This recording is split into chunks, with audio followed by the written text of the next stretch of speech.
أعوذ بالله من الشيطان الرجيم. بسم الله الرحمن الرحيم. منها خلقناكم وفيها نعيدكم ومنها نخرجكم تارة أخرى.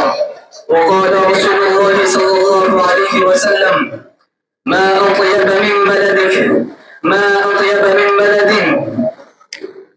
وأحب إلي ولولا أن قومي أخرجوني منك ما سكنت غيرك. ہوئیدا آج اپنے زخم کو پنہا کر کے چھوڑوں گا، ہوئیدا آج اپنے زخم کو پنہا کر کے چھوڑوں گا، لہو رو رو کے محفل کو گلستہ کر کے چھوڑوں گا، لہو رو رو کے محفل کو گلستہ کر کے چھوڑوں گا۔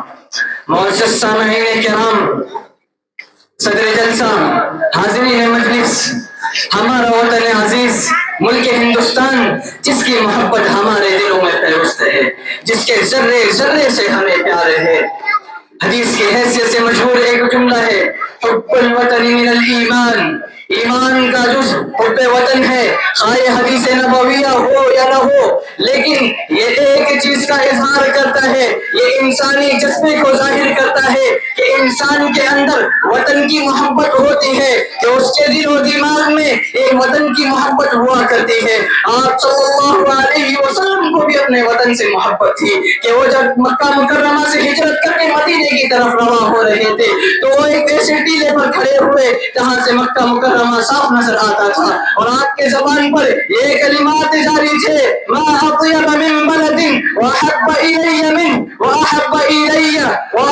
الی ولولا ان قومی اخرجونی منک ما سکنت غیرک۔ اے میرے شہر، تو کتنا پاکیزہ ہے، تو کتنا محبوب ہے، اگر میری قوم مجھ کو تجھ سے جدا نہ کرتی تو میں تجھ کو چھوڑ کر کہیں اور جگہ جاگزین نہ ہوتا۔ سامعین باتمکین، آدمی کو جس چیز سے محبت ہوتی ہے وہ اس کی خیر خواہی و بھلائی چاہتا ہے، اس کی محبت اس کے دل میں رہتی ہے، وہ اس کی کامیابی چاہتا ہے۔ محب وطن، ہر محب وطن وطن کا وہی خواہ ہے، وہ اس کی خیر خواہی و بھلائی چاہتا ہے، اس کی سربلندی چاہتا ہے، اس کی سرتابی نہیں چاہتا، اس کی خیر خواہی چاہتا ہے، اس کی بھلائی چاہتا ہے۔ ہندوستان میں رہنے والا ہر مسلمان حب وطنی کے سرچشمے سے شاداب ہے۔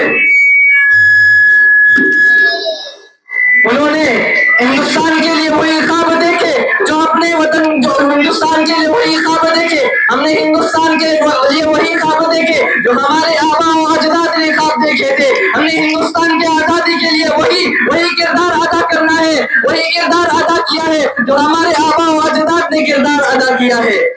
ہم ہندوستان کے سلسلے میں وہی نظریہ رکھتے ہیں جو ہمارے اسلاف نے نظریہ رکھا ہے۔